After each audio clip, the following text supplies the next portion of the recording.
এবং এই যে শনি আমাদের 12টি রাশির মধ্যে মীন রাশি হচ্ছে সর্বশেষ রাশির মধ্যে একটি, এবং এই মীন রাশিতে যখনই শনি প্রবেশ করেছেন এবং শনি যখনই মীন রাশি থেকে মেষ রাশির দিকে অগ্রসর হবেন, এবং মীন রাশির মধ্যেই যে শনি এতদিন বকরি ছিল এবং মার্গী হচ্ছে, তাতে কিন্তু দেখা যাচ্ছে বিশেষ করে বৃষ রাশি, মিথুন রাশি এবং ধনু রাশি এবং মকর রাশি। মকর রাশি 7.5 শেষ হয়ে গেছে।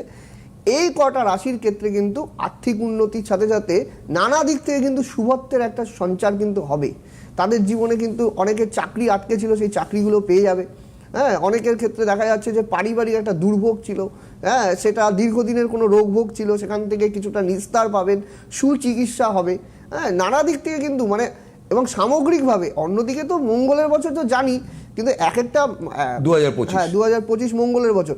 দেখুন একটা কথা অনেকেই আমায় বলেন, মানে জিনিসগুলো যে এক একটা পার্ট থাকে, যেমন একটা বাড়ির 4টে পিলার থাকে, তো 4টে পিলারের মধ্যে যদি 2টো পিলার ভালো হয়ে যায় তবে তো আরো 2টো পিলারকে সাপোর্ট দেওয়া যেতে পারে। তো